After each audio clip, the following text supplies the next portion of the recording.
Coronavirus, les personnes âgées sont à risque, mais ce n'est pas le seul facteur. Les personnes âgées sont plus fragiles face au Covid-19. Ce message, martelé depuis le début de l'épidémie, est une réalité statistique, mais il doit toutefois être nuancé, et les implications pratiques pour les seniors doivent être soigneusement réfléchies. À partir de quel âge est-on à risque face à cette maladie? L'âge peut-il être un critère pour rester ou non confiné? Le point sur la situation. Le risque de forme grave de la maladie augmente progressivement avec l'âge, et ce, à partir d'environ 40 ans, souligne l'OMS, qui fait démarrer à plus de 60 ans la catégorie des personnes à risque, aux côtés de celles souffrant de maladies chroniques. Mais dans certains pays, comme au Royaume-Uni, le seuil de 70 ans a été retenu pour définir les personnes à qui il est conseillé de respecter un confinement strict. Les données publiées depuis l'apparition de l'épidémie montrent pourtant un surrisque significatif dès 60 ans. Ainsi, une étude parue le 31 mars, dans la revue The Lancet estime le taux de mortalité à 4% chez les patients chinois âgés de 60 à 69 ans, contre 1,4% pour l'ensemble des malades. Ce taux reste toutefois nettement inférieur à celui des septuagénaires, 8,6%, et des personnes de 80 ans ou plus, 13,4%. De même, la proportion des malades nécessitant une hospitalisation grimpe fortement avec l'âge. 4,3% pour les 40-49 ans, 11,8% pour les 60-69 ans et 18,4% pour les octogénaires, soit environ 1 sur 5. Lire aussi, la très délicate question de la fin de vie en maison de repos au temps du coronavirus, on retrouve des données comparables dans les autres pays touchés. En France, plus de 2 décès à l'hôpital sur 3, 71%, et la moitié des hospitalisations, 51%, concernent des personnes d'au moins 75 ans, selon Santé publique France. Et plus du tiers des décès recensés étaient pensionnaires d'établissements pour personnes âgées dépendantes. Toutefois, l'âge ne peut pas se résumer au seul nombre des années, souligne l'Académie nationale de médecine, pour qui ces données statistiques incontestables sont avant tout un reflet de l'état de dépendance et des problèmes de santé, plus fréquents quand l'âge avance. Les médecins préfèrent parler d'âge physiologique. Quoi de commun entre Robert Marchand, connu pour continuer à faire du cyclisme à plus de 100 ans, et une personne du même âge en EHPAD, où les résidents ont en moyenne 8 problèmes de santé cumulés? Les inconnus autour du Covid rendent aussi difficile l'identification des personnes à risque. Il est très difficile d'anticiper actuellement les patients qui vont développer des formes graves nécessitant une hospitalisation, et ceux qui en hospitalisation vont se dégrader, observait l'infectiologue Florence Sadé dimanche dernier. On sait faire une évaluation standardisée de la fragilité d'un patient âgé à partir des comorbidités, maladies cardiaques ou pulmonaires, diabète, obésité, mais aussi de son état psychologique, nutritionnel, cognitif, explique à la fois Olivier Guérin, président de la Société française de gériatrie et gérontologie, SFGG. Mais à l'heure actuelle, on n'a pas suffisamment de données pour dire, dans ce syndrome de fragilité, quels éléments pèsent le plus dans l'altération de la réponse face au virus. L'isolement, décidé pour minimiser le danger lié au coronavirus, entraîne lui-même des risques particuliers pour les personnes âgées. La grande difficulté, c'est qu'on n'a pas la capacité scientifique de déterminer la balance bénéfice/risque du confinement. Mais on se rend de plus en plus compte qu'elle n'est pas si favorable, alerte le PR Guérin. Chez les personnes déjà très vulnérables, notamment en EHPAD, plusieurs médecins ont alerté contre le syndrome de glissement, un état de détresse psychologique amplifié par l'isolement pouvant être fatal. Lire aussi, personnes âgées et confinement, mourir de solitude pour les autres, l'enjeu est de préserver leur autonomie, car la perte de muscles engendrée par la baisse d'activité physique ou une mauvaise alimentation peuvent les faire entrer dans une zone de fragilité. L'aspect psychologique et la préservation des liens familiaux et sociaux influent aussi sur la prévention du déclin cognitif et la motivation des personnes âgées à appliquer les conseils d'activité ou d'alimentation.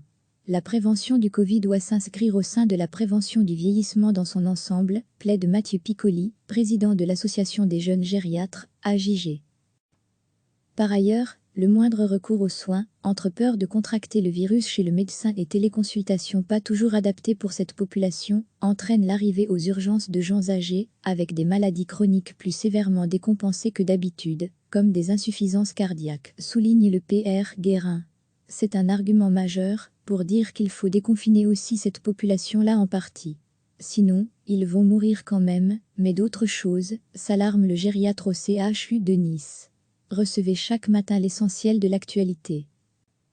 Les personnes âgées sont plus fragiles face au Covid-19. Ce message, martelé depuis le début de l'épidémie, est une réalité statistique, mais il doit toutefois être nuancé, et les implications pratiques pour les seniors doivent être soigneusement réfléchies. À partir de quel âge est-on à risque face à cette maladie? L'âge peut-il être un critère pour rester ou non confiné? Le point sur la situation. Le risque de forme grave de la maladie augmente progressivement avec l'âge, et ce, à partir d'environ 40 ans, souligne l'OMS, qui fait démarrer à plus de 60 ans la catégorie des personnes à risque, aux côtés de celles souffrant de maladies chroniques. Mais dans certains pays, comme au Royaume-Uni, le seuil de 70 ans a été retenu pour définir les personnes à qui il est conseillé de respecter un confinement strict. Les données publiées depuis l'apparition de l'épidémie montrent pourtant un surrisque significatif dès 60 ans. Ainsi, une étude parue le 31 mars, dans la revue The Lancet estime le taux de mortalité à 4% chez les patients chinois âgés de 60 à 69 ans, contre 1,4% pour l'ensemble des malades. Ce taux reste toutefois nettement inférieur à celui des septuagénaires, 8,6%, et des personnes de 80 ans ou plus, 13,4%. De même, la proportion des malades nécessitant une hospitalisation grimpe fortement avec l'âge. 4,3% pour les 40-49 ans, 11,8% pour les 60-69 ans et 18,4% pour les octogénaires, soit environ 1 sur 5. Lire aussi, la très délicate question de la fin de vie en maison de repos au temps du coronavirus, on retrouve des données comparables dans les autres pays touchés. En France, plus de 2 décès à l'hôpital sur 3, 71%, et la moitié des hospitalisations, 51%, concernent des personnes d'au moins 75 ans, selon Santé publique France. Et plus du tiers des décès recensés étaient pensionnaires d'établissements pour personnes âgées dépendantes. Toutefois, l'âge ne peut pas se résumer au seul nombre des années, souligne l'Académie nationale de médecine, pour qui ces données statistiques incontestables sont avant tout un reflet de l'état de dépendance et des problèmes de santé, plus fréquents quand l'âge avance.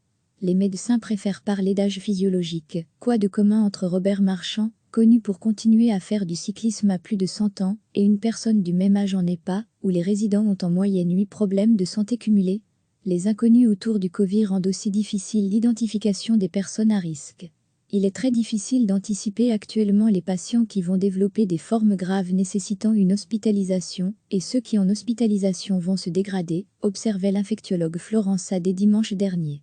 On sait faire une évaluation standardisée de la fragilité d'un patient âgé à partir des comorbidités, maladies cardiaques ou pulmonaires, diabète, obésité, mais aussi de son état psychologique, nutritionnel, cognitif, explique à la fois Olivier Guérin, président de la Société française de gériatrie et gérontologie, SFGG. Mais à l'heure actuelle, on n'a pas suffisamment de données pour dire, dans ce syndrome de fragilité, quels éléments pèsent le plus dans l'altération de la réponse face au virus. L'isolement, décidé pour minimiser le danger lié au coronavirus, entraîne lui-même des risques particuliers pour les personnes âgées. La grande difficulté, c'est qu'on n'a pas la capacité scientifique de déterminer la balance bénéfice/risque du confinement. Mais on se rend de plus en plus compte qu'elle n'est pas si favorable, alerte le PR Guérin. Chez les personnes déjà très vulnérables, notamment en EHPAD, plusieurs médecins ont alerté contre le syndrome de glissement, un état de détresse psychologique amplifié par l'isolement pouvant être fatal. Lire aussi, personnes âgées et confinement, mourir de solitude pour les autres, l'enjeu est de préserver leur autonomie, car la perte de muscles engendrée par la baisse d'activité physique ou une mauvaise alimentation peuvent les faire entrer dans une zone de fragilité. L'aspect psychologique et la préservation des liens familiaux et sociaux influent aussi sur la prévention du déclin cognitif et la motivation des personnes âgées à appliquer les conseils d'activité ou d'alimentation. La prévention du Covid doit s'inscrire au sein de la prévention du vieillissement dans son ensemble, plaide Mathieu Piccoli, président de l'Association des jeunes gériatres, AJG. Par ailleurs, le moindre recours aux soins, entre peur de contracter le virus chez le médecin et téléconsultation pas toujours adaptées pour cette population, entraîne l'arrivée aux urgences de gens âgés, avec des maladies chroniques plus sévèrement décompensées que d'habitude, comme des insuffisances cardiaques, souligne le PR Guérin. C'est un argument majeur pour dire qu'il faut déconfiner aussi cette population-là en partie.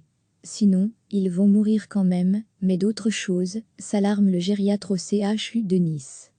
Cliquez sur s'abonner pour recevoir les dernières nouvelles.